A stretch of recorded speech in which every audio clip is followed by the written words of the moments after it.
Hi friends, horror సినిమాలు చూడటం చాలామందికి ఇష్టం. భయపడుతూనే వాటిని ఆసక్తిగా తిలకిస్తారు.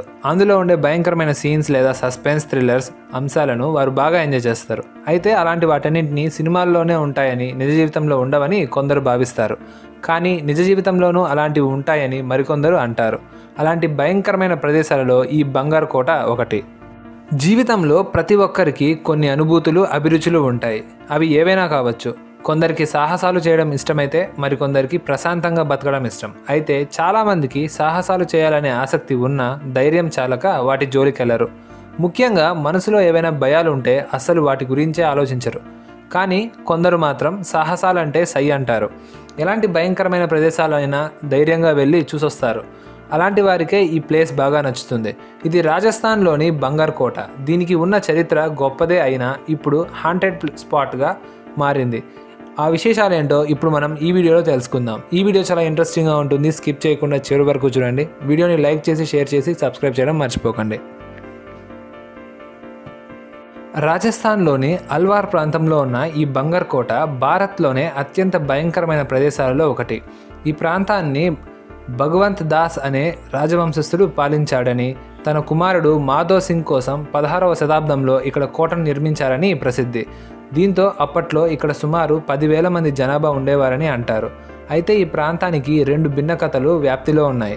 ఒకటి, ఆ కోట పరిసర ప్రాంతాలలో ఒక సాధువు ఉండేవాడని, అతడి నివాసానికి ఎత్తుగా ఆ ప్రాంతంలో ఏది నిర్మించినా దాని నీడ తన ఇంటి మీద పడితే అది కూలిపోతుంది అని ఆ సాధువు ముందే హెచ్చరించాడనే కథ చెబుతారు. ఈ క్రమంలోనే ఆ కోట గోడలు నిర్మిస్తుండగా వాటి నీడ ఆ సాధువు ఇంటిపై పడడంతో ఆ చుట్టుపక్కల ప్రాంతాలన్నీ నాశనమయ్యాయని అంటారు. పూర్తిగా శిథిలమైన ఈ కోట ప్రధాన ద్వారం గుండా లోపలికి ప్రవేశిస్తే దేవాలయాలు, రాజభవనాలు మొదలైనవి కనిపిస్తాయి.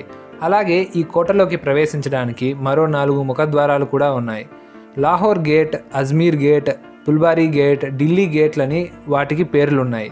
ప్రధాన ద్వారం ప్రవేశం వద్దనే హనుమాన్ ఆలయం ఉంది. గోపీనాథ్ ఆలయం, సోమేశ్వర ఆలయం, కేశవరాయ్ ఆలయం, మంగళదేవి ఆలయం, గణేష్ ఆలయం వంటివి ఇప్పటికీ చెక్కు చెదరకుండా ఉన్నాయి. దీంతో పర్యాటకులు కూడా ఇక్కడికి వచ్చేవారు ఆయా ఆలయాల్లో ముక్కుంటుంటారు. మరో కథ ప్రకారం ఆ ప్రాంతంలో ఒక మాంత్రికుడు ఉండేవాడని, అదే సమయంలో బంగారు రాజు వంశానికి చెందిన ఓ రాకుమార్తెను అందంగా ఉండడంతో ఆమెను ఇష్టపడ్డాడని ప్రసిద్ధి.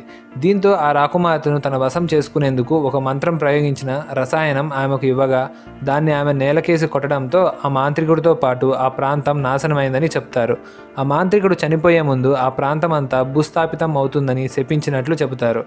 ఈ 2 ఆ బంగారు కోట సమీప ప్రాంతాల్లో చెప్పే కథలు. ఇవి ఎంతవరకు నిజం అనేది తెలియకపోయినా అక్కడి ప్రజలు మాత్రం దీన్ని బాగా నమ్ముతారు. అంతేకాదు అవి మాత్రం ఇక్కడ బాగా పాపులర్ కూడా. నిజ జీవితంలోనూ ఇలాంటి భయంకరమైన ప్రదేశాలు ఉన్నాయంటే నమ్మబుద్ధి కాదు. కానీ దీని చరిత్ర తెలిస్తే ఎవరైనా అవునని చెప్పక తప్పదు. ఇక్కడ చెప్పే కథలు పుకార్లుగానో లేక కట్టుకథలుగానో కొట్టిపారేయలేం. ఎందుకంటే ఇక్కడ రాత్రిపూట భయంకరమైన ఏడుపులు వినిపిస్తాయని స్థానికులు చెబుతుంటారు. అలాగే కొందరు టూరిస్టులు, స్థానికులు అక్కడికి వెళ్ళిన వారు చనిపోవడమో లేదా కనిపించకుండా పోవడమో కూడా జరిగాయని అక్కడి వారు అంటారు. దీంతో ఇదొక మిస్టరీస్ ప్లేస్గా మారడమే కాకుండా హాంటెడ్ ప్లేస్గాను పేరుగాంచింది. ఇది ఇప్పుడు భారతదేశంలో టాప్ హాంటెడ్ ప్లేస్లో ఒకటిగా నిలిచింది. ఈ క్రమంలోనే అక్కడి విదేశీ పర్యాటకులకు సైతం అనుమతించారనే సమాచారం ఉంది. అయితే ఎవరైనా కావాలంటే ప్రత్యేకంగా పర్మిషన్ తీసుకుని వెళ్తే అవకాశం ఉంది. కానీ సాయంత్రం సూర్యాస్తమయం అయ్యాక ఆ చుట్టుపక్కల ప్రాంతాలలో ఎవరిని ఉండనివ్వరు. ఒకవేళ మీరు కూడా ఇక్కడికి వెళ్ళాలంటే తగిన జాగ్రత్తలు పాటించాల్సిందే. అంత ధైర్యం లేనివారు వెళ్ళకపోవడమే ఉత్తమం. ఈ వీడియో మీకు నచ్చినట్లయితే లైక్ చేయండి, షేర్ చేయండి. మరిన్ని ఇంట్రెస్టింగ్ వీడియోస్ మిస్ కాకుండా ఉండాలంటే ఛానల్ని సబ్స్క్రైబ్ చేయండి.